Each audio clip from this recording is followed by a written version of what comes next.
Well, Flowery Branch has been open since 1985. It was in a little house that was really rather dilapidated, and we spent the first 15 or so years there, and then in 1999 moved to this wonderful new Flowery Branch location. We have 6 beds for girls and 6 beds for boys, each in an individual room, and then we have a 13th room for a 7th of either one of those.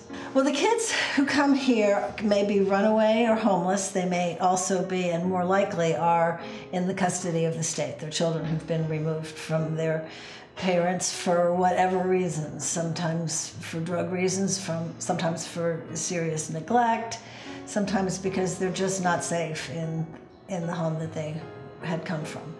And we take them from ages primarily 8 to 17. Our kids live here together. They live here as a family. They fight as a family and love each other as a family. They do their chores and their homework and go to school, and they're just normal kids, and this is their house.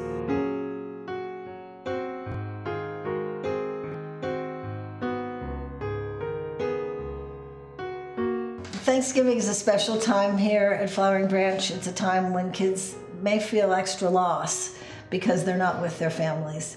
But when we get that kind of donation from somebody outside, it not only shows the kids that somebody else who they don't even know cares so much about them, but it also helps our bottom line. You know, we could go out and buy some turkeys, but if somebody else will provide those for us, it means the world. Our kids eat a lot around the holidays because they're out of school, so we're responsible for lots of meals.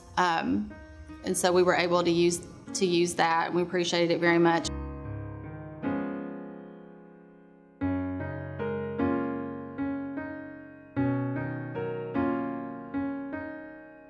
Christmas is a lovely time around here. It is chaotic because there's shopping to be done for 13 different kids, and each with their own list of things that they want and need, and it's marvelous that you all can help us do that. Most of our kids don't get Christmas presents from where they come from, and they're not used to that. So, you know, making Christmas special is really important to us. And so the contribution that you guys made obviously was really appreciated. And we're so happy that folks like the Children's Restoration Network can help us to get those things so that the children know that they're cared about, and they know that somebody cared enough to read their list and try to get that for them. One of the young ladies this past year wanted tickets to Dr. Phil, and we couldn't offer that. Nobody came through with tickets and airfare to Dr. Phil, but they dream big. They dream big just the same way as all of our other children do.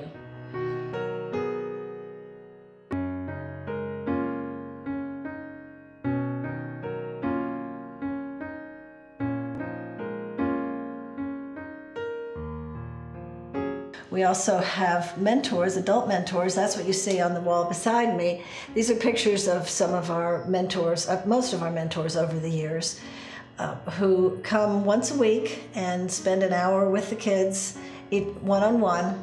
Most of our children that come to the shelter are behind in school because they've had, you know, unstable living environments, several placement disruptions where they go from home to home, and they change schools normally every time that they move, you know, which could be from an average of 5 to 7 times.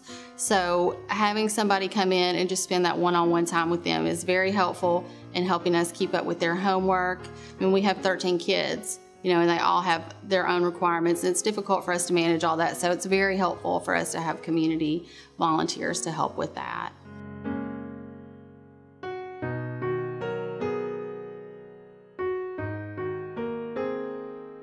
I don't know what we would do without Children's Restoration Network. Just the little things that you step in and help us do that make a difference in the kids' quality of life, whether it is bringing meals or providing them with a tutor or just knowing that you're there. If we need to call you and say, well, we need some sweaters, you can usually help us out on that sort of thing.